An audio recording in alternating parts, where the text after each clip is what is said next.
स्वराज मराठीमध्ये आपलं स्वागत आहे. सर्वसामान्यांचा आवाज, निर्भीड, बेधडक, स्वराज मराठी. प्रयागराजच्या महाकुंभ मेळ्यामध्ये भीषण आग, आगीमध्ये तंबू आणि इतर साहित्य जळून खाक. आगीवरती नियंत्रण मिळवण्यात काही प्रमाणात यश. सैफ अली खानवरती हल्ला करणारा आरोपी 3 दिवसानंतर गजाआड. गुगल पेच्या व्यवहारावरून ठाण्यातून मुसक्यावळल्या 5 दिवसांची पोलीस कोठडी.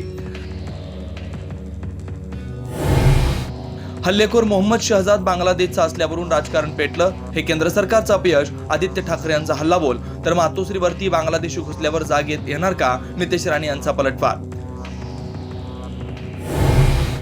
हल्लेखोराचा भुर्जीपावचा नाश्ता ठरला पोलिसांसाठी महत्वाचा दुवा. भुर्जीपाव खाल्ल्यानंतर केलेल्या ऑनलाईन पेमेंटमुळे आरोपीचा मोबाईल ट्रेस. काहीच वेळात आरोपीला पेड्या.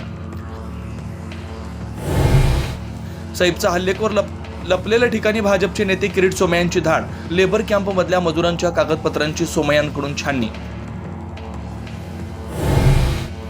आपण अभिमन्यू नाही तर अर्जुन. राष्ट्रवादीच्या शिबिरात धनंजय मुंडे यांची खदखद बाहेर.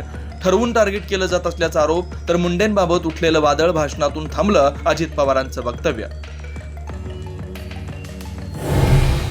पहाटेच्या शपथविधीच्या वेळी अजितदादांना भाजपसोबत न जाण्याचा सल्ला दिला होता. धनंजय मुंडे यांचा गौप्यस्फोट. तेव्हापासूनच अजितदादांच्या विरोधात पक्षांतर्गत षडयंत्र सुरू असल्याचा केला आरोप.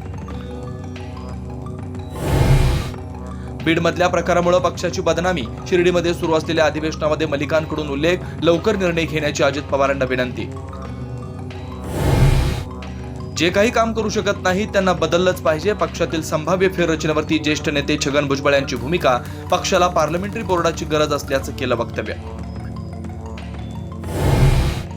दादा भुसे आणि भरत गोगावले यांना पालकमंत्री पद न मिळाल्यानं शिवसेना नाराज. एकनाथ शिंदे यांच्या अचानक ठरलेल्या दरेगावच्या दौऱ्यामुळे नाराजीचं कारण असल्याची चर्चा.